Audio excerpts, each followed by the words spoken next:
Agad hinawakan ni Li Meng ang dalawang braso ni Li Xiao, iniharap siya at mariing sinabi. Sis, tingnan mo ako at magbalik tanaw ng maigi. Anong nangyari noong huli akong tinamaan ng sobra? Hindi nakasagot si Li Xiao, pinoproseso pa niya ang mga sinabi ng kapatid. Ilang sandali pa, napagtanto rin niya na tama si Li Meng, hindi pwedeng magpadala sa Bogzo, kailangan niyang magpigil. Control. Samantala, hawak ni Shen Yuan ang kanyang cellphone at binabasa ang mga mensaheng dumating mula sa iba't ibang tao. Mula kay Ye Jiang, Shen Yuan, may pag-asa ba ang proyekto ko? Mula kay Gao Hangwei, Shen Yuan, labas tayo para sa barbecue. Nag-imbito rin ako ng ilang babaeng estudyante mula sa ibang paaralan para pag-usapan ang proyekto. Hinihintay ka namin. Mula kay Liu Mingda, Oy, guwapo. May guest card ako para sa'yo. Nasa private room ako sa cafeteria mamayang gabi. Kain tayo kasama ang ilang kaklase. Si Long Jinggan naman ay nagpadala ng litrato, kasunod ng sunod-sunod na mensahe. Hello, Senyor. Ang ganda ng panahon ngayon. Senyor, siguradong abala ka. Huwag kalimutang kumain sa tamang oras. Magandang umaga, Senyor. Isa na namang masiglang araw. Ang lakas ng hangin kagabi, ang daming nalaglag na dahon sa campus. Napaisip si Shen Yuan, mga kaklaseng halos hindi ko kinokontak noon, biglang nagpaparamdam ngayon sa WeChat na kakasimula ko lang gamitin. Hindi ko na kailangang tingnan pa ang iba. Nagulat siya dahil napakarami ring ipinadalang mensahe ni Long Jinggan, kaya binuksan niya ang larawan. Maganda at makinis ang dalaga sa litrato, naisip niya, pero halatang na-edit. Kailangan ko siyang makita ng personal bago magpasya. May potensyal siyang mapasama sa listahan ng mga maaaring kilalanin pa. Oobserbahan ko muna. At natuwa siya sa nakikita, para sa isang junior na kusang kumikilos at patuloy na nagme-message kahit ilang araw na akong hindi sumasagot, mas mabuting maikli lang ang mga tugon ko. Yung kaunting pangamba ang magbibigay ng pakiramdam na medyo mailap ako pero may pag-asa pa. Maya-maya, natapos maligo at magbihis si Chen na. Tinawag niya si Shen Yuan para ipaalam na tapos na siya. Paglingon ni Shen Yuan, muli niyang napansin ang kahali-hali ng ayos ni Chen na, hindi siya nagsasawa sa bawat sandali. Mahiyain ngunit mapang-akit na tanong ni Chen na, nagugustuhan mo ba ang suot ko? Ngumiti si Shen Yuan, Nana, winawasak mo ang composure ko ngayon. Hinawakan niya ng marahan ang stockings ni Chen na, at sa kanilang lambingan ay napunit ito. Umupo si Chen na sa mesa, namumula, at pabulong na nagtanong. Gusto mo bang lumipat tayo, sa loob? Maigting ang damdamin ni Shen Yuan. Hindi na ako makapaghintay pa. Nana, kahanga-hanga ka ngayon. Hinalikan niya si Chen na nang magiliw sa leeg, puno ng pagnanasa ngunit kontrolado. Napakunot noo si Chen na, worry may napansing kakaiba. Iba ang aura mo ngayon, sabi niya, mas defined ang katawan mo. Nagte-training ka ba nitong mga araw? Tumango si Shen Yuan. Oo, lipat tayo sa sofa. Nakahiga si Shen Yuan sa sofa. May biro at pang-aakit na tanong kay Chen na. Marunong ka bang sumakay ng kabayo? Ngunit mabilis ang tugon ni Chen na dito, hindi ako marunong. Nakangiting sambit ni Shen Yuan, habang nakahawak sa kamay ni Chen na. Halika, sabayan mo ko. Libre ang equipment. Sa susunod, pwede tayong mag-horseback riding, sa totoong buhay. Nagulat si Chen na at napaangal na may halong tawa. Iba yata yung horseback riding na sinasabi mo ngayon, di ba? Umiling si Shen Yuan, nanunokso ang tinig. Eksaktong ganon. Subukan mo, malalaman mo. Wala nang nagawa si Chen na kundi sundin ang biro utusan niya, maingat siyang umupo sa kondongan ni Shen Yuan. Sa sandaling iyon, sumiklab ang kilig at matamis na sensasyon sa buong katawan niya. Napangiti si Shen Yuan at marahang nagpuri. Ang galing mo, Nana. May likas kang husay sa female rider. Kinabukasan, sa opisina ng University Youth League Committee. Binuksan ng guro ang pinto para lumabas, ngunit sa pagbukas niya, halos mapa-atras siya sa gulat dahil sa dami ng estudyanteng naroon, lahat may hawak na startup application at proposal. Sabay-sabay silang nagtanong sa kanilang guro kung saan nila ipapasa ang kanilang mga dokumento. Sa sobrang siksikan at pag-uunahan ng mga estudyante, hindi na napigilan ng guro na mina sa nangyayari. Napakamot siya ng ulo at napaisip ng malalim. Dati, halos walang gustong mag-apply para sa startup grant, pero bakit biglang napakaraming babaeng estudyante ngayon? May nangyari ba sa school nitong weekend na hindi ko alam?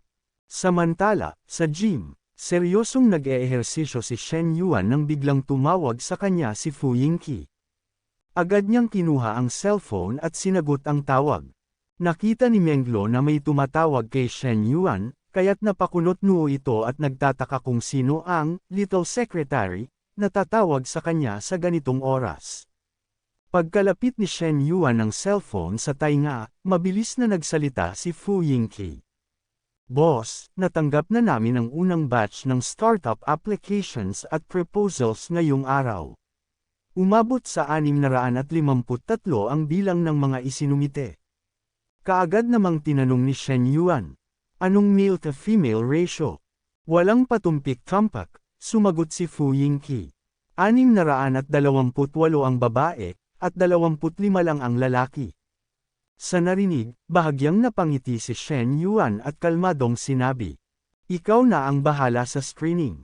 Paghiwalayin mo ang magagaling sa mga hindi. Samantala, sa pintuan ng opisina, mahigpit na sinabi ng guro sa ibang estudyanteng hindi pa nakakapasa na huwag mag-alala. Pumila na lang kayo ng maayos at huwag magtulakan. Isang linya lang. Nang makita ni Fu Yingqi ang sitwasyon sa pintuan, pabulong niyang sinabi kay Shen Yuan. Ibig bang sabihin, dapat i-reject ko lahat ng lalaki? Kaagad siyang sinagot ni Shen Yuan. Hindi, kapag may lalaki na may maganda at matibay na business proposal, ipadala mo sila sa akin. Medyo nabigla si Fu Yingqi sa sagot, at bahagya ring nahiya sa nauna niyang sinabi, kaya't mabilis na binawi at tumugon sa kanyang boss. Naiintindihan ko na po ang gusto niyong ipagawa. Dahil sa mga nalaman ni Shen Yuan, hindi niya napigilan ang mapangiti. Sa isip niya, kung lahat sila ay magagandang babae, hindi ba't para lang itong magiging isang engranding song and dance troupe? Kailangan ko talagang magpalago ng talento. Kung hindi, kapag binigyan ako ni Daddy System ng isang malaking industriya sa hinaharap, wala akong mga tauhang pamumunuan. Habang nakatulala pa si Shen Yuan, biglang nagsalita si Menglo. Shen Yuan, hindi mo pa sinasagot ang tanong ko. Agad siyang tumugon. She's a subordinate of mine from school. Bakit? Nagseselos ka na naman ba? Mabilis na itinanggi ni Menglo ang paratang. Hindi nagtatanong lang ako. Dahil doon, hinaplos ni Shen Yuan ang ulo ni Menglo at nakangiting sinabi. Huwag mo nang isipin kung ano-ano pa. Mahigpit na profesional lang ang relasyon namin. Sa sandaling iyon, biglang nagulat si Shen Yuan nang lumitaw sa kanyang isipan ang boses ng kanyang system. Napansin ng sistema na ang host ay mayroon na ngayong ikatlong babae na may pabor na 70 o mas mataas. Isang milestone na quest ng pabor abilidad ay nakumpleto na. Ang gantimpala ay ipamamahagi na. Sa narinig, napangiti siya ng palihim. My dear Lulo, ayos Isang simpleng salitang pampalubag loob, nagdala pa ng hindi inaasahang gantimpala. Sa tuwing may NPC na umaabot ng 70 ang favorability, sobrang laki ng binibigay na premyo ng system. Ano kaya ang ibibigay nito ngayon? Maya-maya, lumabas na ang kanyang mga gantimpala. Una, diameter increase 5 mm. Pangalawa, 30 million exclusive filial piety fund. Pangatlo, exclusive skill pack exchange card ×2. Sa kanyang nakita, halos mapa, Areco. Siya sa sobrang gulat. Grabe, dumating talaga. Ang exclusive filial piety fund, malinaw na para kina Lao Shen at MS Lee. May isa pa akong exclusive skill pack mula noong nakaraan. Pero itong unang item, langit na lang ang katapat. Walang lalaking hindi mababaliw dito. Dahil dito, agad niyang inutusan ang kanyang system. I activate ang unang item. Biglang nagliwanag ang kanyang ibabang bahagi, tanda ng isang kakaibang pagbabago. Habang nangyayari ito, naramdaman ni Shen Yuan ang kakaibang init sa may ibaba ng kanyang tiyan. Napangiti siya sa matinding kasiyahan. Iba ang pakiramdam, napakalinaw at napakasarap. Pagkatapos nito, humarap siya kay Menglo at nakangiting sinabi, "My dear Lu, halika rito saglit."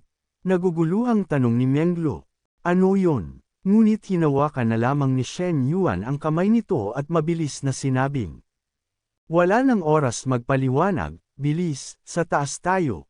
Habang sumusunod si Menglo, hindi niya mapigilan ang magtanong ng magtanong, pilit na iniintindi kung ano ang nangyayari. Makalipas ang ilang sandali, nasa loob na sila ng shower room. Habang ginagawa nila ang isang bagay na para lamang sa mga matatanda, hindi mapigilan ni Menglo ang magtaka at magulat. "Wait, hold on, Shen Yuan, may mali yata." Mabilis niyang sambit. Ngumiti lang si Shen Yuan at tanong nito, "Anong mali?" Namumula ang mukha ni Menglo habang nag-aatubili. "Parang, iba ka ngayon. Imagination ko lang ba to? Posible bang nakakatulong talaga ang pag-eehersisyo dito?" Bahagyang natawa si Shen Yuan at sagot niya, "O baka naman ikaw ang nagbago."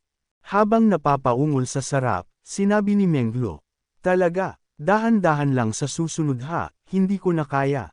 Mahigpit siyang niyakap ni Shen Yuan at mahinang tumugon, "Okay, my dear Lu, magwa-warm up muna ako next time." Pero sa isip niya, grabe, ang epekto, kamangha-mangha. Ganito pala yun. Makalipas ang ilang oras, nakahiga na si Menglo sa kama, pagod ngunit may ngiti sa labi. Si Shen Yuan naman ay nakaupo sa tabi niya, marahang hinahaplos ang kanyang mukha. "Coach Liu, magpahinga ka na. Kailangan ko nang umalis," may biglang nangyari, wika ni Shen Yuan. Sabay tayo niya at lumapit sa pinto.